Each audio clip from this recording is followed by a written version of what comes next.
Morning everyone. In the previous class we did chemical equation balancing.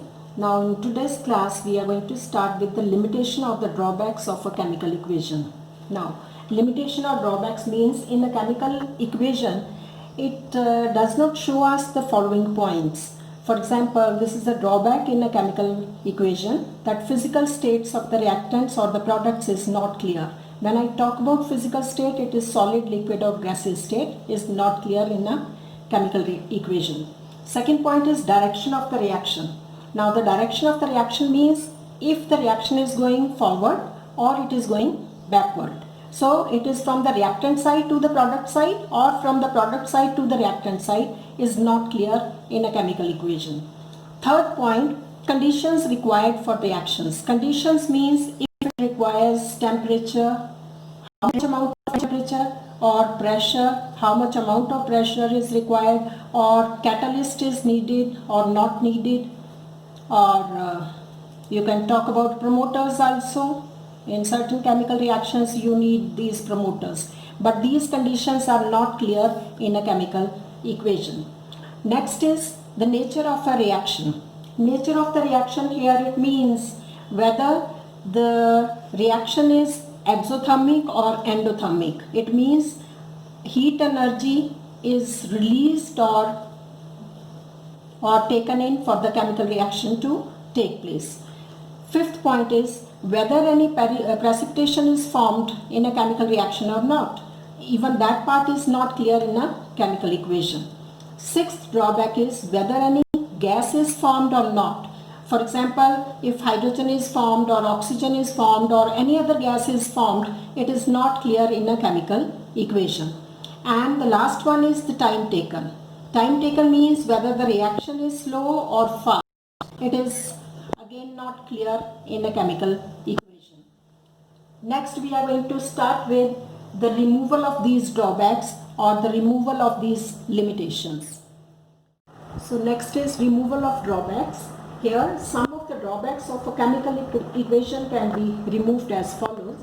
For example, physical state. Physical state means like S is used for indicating solid state, L is used for liquid state and G is used for the gaseous state. For example, if I take up the case of zinc reacting with HCl, it will form zinc chloride and hydrogen gas is formed. So here zinc is taken as the solid state and HCl is taken as the aqueous state, or you call it as the liquid state. Again zinc chloride is in its aqueous form and then the gaseous state is the hydrogen and I write G for it. So it is indicating the states of the reactants as well as the products. Second point is condition. Now the conditions is necessary for the reaction to occur along with the arrow of the reaction between reactants and the products. For example, if I take up the case of say Haber's process, nitrogen reacting with hydrogen will form ammonia. Now this reaction you have to balance this also. Okay. Now in this reaction again balancing is needed here. Now in this reaction we need 450 degree Celsius temperature, high pressure is needed and you need iron as a catalyst and molybdenum as a promoter. So that means these are the conditions which we can mention here on the arrow to show the reaction is taking place under these conditions. Coming to the third point, the concentration of the solution. Concentration of the solution can be indicated by writing dilute or concentrated. For example, if I take the case of this only, zinc reacting with HCl. So we are using dilute solution of HCl and it will give zinc chloride and hydrogen gas is formed. So that means that is the concentration. If it is a concentrated, we'll write CO and C indicating the concentration of the solution, whether it is concentrated or diluted form. Next we have the heat changes. Heat changes means whether the reaction is endothermic or exothermic. For example, if I take up the case of calcium carbonate, upon heating sign is here.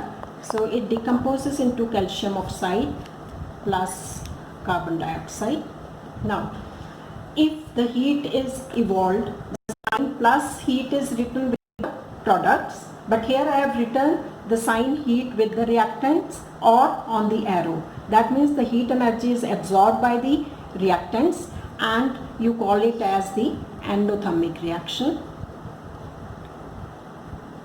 And the second case is, for example, if I take up the case of hydrogen reacting with oxygen, will give rise to water, and the heat sign is given in the end with the products. So that means the heat energy is evolved or given out. So this is what you call it as the exothermic reaction. So exothermic, depending upon the heat energy is evolved in the end of the reaction or heat energy is absorbed during the time of the reaction, that is endothermic. Coming to the fifth point, evolution of a gas. Now this can be indicated, for example, reaction of zinc with sulfuric acid will give rise to and hydrogen. Now here hydrogen, I have written this arrow to indicate that gas is evolved. So evolution of a gas can be indicated by putting the arrow pointing upward. For example, now this example is clear. Coming to the sixth point, formation of a precipitate.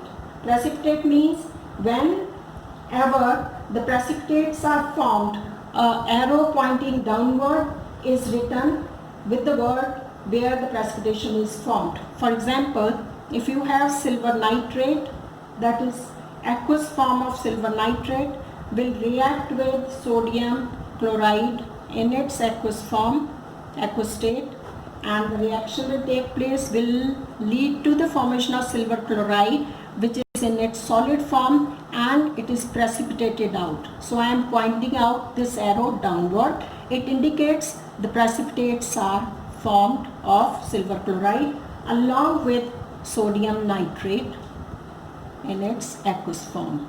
So this indicating, this arrow pointing downward is precipitation, arrow pointing upward is the release of gas. And the last point is direction of the reaction. That means in case double-headed arrows are used to indicate the reversible reaction or the reaction taking place in both the sides. For example, nitrogen plus oxygen will give rise to NO, and at the temperature of 3000 degrees Celsius, and this reaction is reversible. So I am putting this arrow here. So we have double arrow here indicating the reversible reaction.